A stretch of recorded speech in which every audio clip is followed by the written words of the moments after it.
Tollywood hero Raj Tarun Lavanya వివాదం మరోసారి తెరపైకి వచ్చింది. కొద్ది రోజుల క్రితమే రాజ్ తరుణ్ పై పెట్టిన కేసులన్నీ వెనక్కి తీసుకుంటున్నట్లు లావణ్య ప్రకటించినప్పటికీ వివాదం ఇంకా ముదురుతోంది. తాజాగా ఇవాళ రాజ్ తరుణ్ తల్లిదండ్రులు లావణ్య ఉంటున్న ఇంటి వద్దకు వెళ్లారు. అయితే మనుషుల్ని తీసుకొచ్చి తమపై దాడి చేశారంటూ లావణ్య ఆరోపించారు.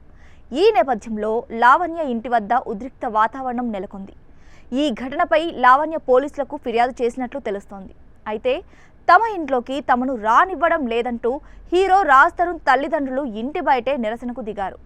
లావణ్య ఉంటున్న ఇల్లు మా కొడుకు రాజ్ తరుణ్దేనని తెలిపారు.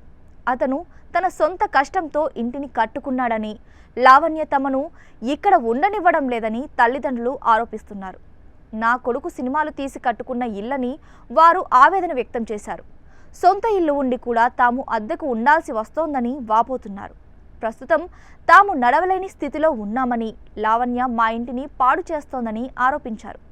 మరోవైపు లావణ్య మాత్రం మా ఇల్లు మాకు కావాలని డిమాండ్ చేసింది.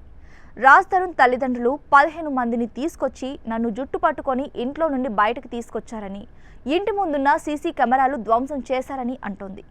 మా తమ్ముడిపై క్రికెట్ బ్యాట్తో దాడి చేశారని, రాజ్ తరుణ్ ప్రోద్బలంతోనే వాళ్ళ పేరెంట్స్ ఈ దాడి చేయించారంటూ ఆరోపణలు చేస్తోంది. రాజ్ తరుణ్ను ఇక వదిలిపెట్టనని 15 ఏళ్లుగా తాను ఈ ఇంట్లోనే ఉంటున్నానని లావణ్య చెబుతోంది. తాజా పరిణామాలతో సద్దుమణిగిందనుకున్న వివాదం టాలీవుడ్లో మరోసారి హాట్ టాపిక్గా మారింది.